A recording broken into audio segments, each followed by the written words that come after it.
আমার আগমন হয়েছিল, আমি ছোটবেলা থেকে নাচ করতাম তো। তো আমার আম্মু আমাকে মানে নিয়ে যেত শিল্পকলায়, তারপর শিশু একাডেমিতে, বিভিন্ন জায়গায়। তো সেখান থেকে আমার নাচের থেকে শুরু। তো ওখানে আম্মুর সাথে হয়তো বা কোনো ডিরেক্টরের সাথে পরিচয় হয়েছে। তখন আমি কি মানে 4-5-এ পড়ি এরকম, আমি আসলে জানিও না। তো আম্মু এরকম বলেছে যে বাবা তোমাদের নাটক টাটক হলে আমার মেয়েকে নিয়েও, আমার মেয়ে অনেক ভালো নাচে, ভালো অভিনয় করতে পারে। আমি ছোটবেলা থেকে মঞ্চনাটক করতাম, মানে মানে ছোটবেলা থেকে আমার একটি সাংস্কৃতিক প্রতি চর্চা ছিল। দেখা গেলো বিভিন্ন স্কুল কলেজে আমি মঞ্চনাটক অভিনয় করেছি, তারপর হচ্ছে শিশু একাডেমিতে শিল্পকলাতে মঞ্চনাটক অভিনয় করেছি।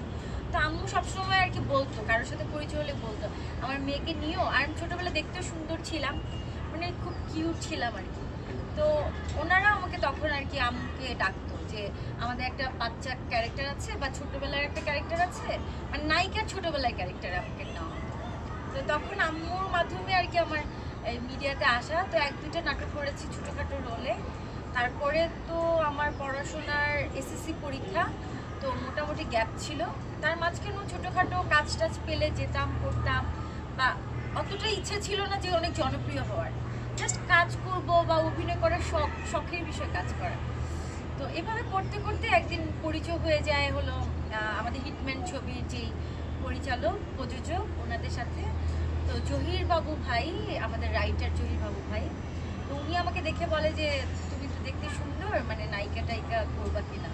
ও আরেকটা কথা, আমি সালাউদ্দিন লাবলু ভাইয়ার একটা নাটকে কাজ করেছি। সালাউদ্দিন লাবলু ভাইয়ার ওখানে হচ্ছে মোশাররফ করিম ভাইয়ের সাথে আমি কাজ করেছিলাম। তো ওখানে আমাদের মার অভিনয় করতো রাশেদা চৌধুরী।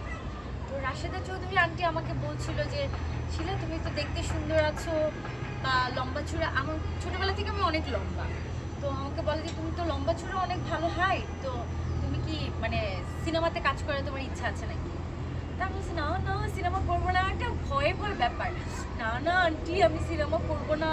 এই সেই বলে কি যদি কখনো তোমার কাজ করার ইচ্ছা থাকে আমাকে জানায়ও, আমি তোমাকে ভালো ঘরে পরিচয় করাই দিব। কারণ সিনেমার ফার্স্ট স্টার্টিংটা একটা ভালো ঘর থেকে হতে হয়, আর সিনেমায় না হলে মিসগাইড হলে তখন মানুষের কেরিয়ার নষ্ট হয়ে যায়। তো পরে আমাকে বললো আমার নাম্বারটা রাখো, যদি তো কখনো তোমার ইচ্ছে হয় যে তুমি সিনেমায় কাজ করবা আমাকে জাস্ট নাও। পরে আমার হঠাৎ একদিন মনে হলো, তখন এই যে মাহিয়া মায়ের ভালোবাসার রং রিলিজ হলো। তো দেখলাম যে সবাই নতুন নায়িকা চাচ্ছে। তা আম্মু আমাকে শুধু পুশ করে, এই সিনেমাতে নতুন নায়িকা চায়, নতুন নায়িকা চায়, তুমি একটু ট্রাই করো, তুমি একটু ট্রাই করো। আম্মু আবার একে ফোন দেয়, বাবা আমার মেয়েটাকে একটু দেখো, আমার মেয়েটাকে নায়িকা বানাতে চাই। মানে আম্মুর ইচ্ছা, আমার কিন্তু ইচ্ছা নাই তখন। তা আম্মু বলে যে বাবা আমার মেয়েটাকে এরকম এরকম। তা আম্মু বললো কি রাশেদ আন্টিকে একটা ফোন দাও, রাশেদ আন্টিকে বলো যে তুমি কাজ করতে চাও। পরে আমি রাশেদ আন্টিকে ফোন দিলাম, আন্টিকে বললাম যে আন্টি আমি সিনেমায় কাজ করতে চাই। পরে আন্টি আমাকে নিয়ে হিটম্যান ছবির যে প্রযোজক ওনার সাথে পরিচয় করা ছিল আকবর ভাই, প্রাচী কথা চিত্রে। তারপর আকবর ভাইয়ের সাথে পরিচয় হওয়ার পরে ওনারা আমাকে অফার দিল হিটম্যান ছবি। তারপর হিটম্যান ছবি করলাম। হিটম্যান ছবিতে আপনি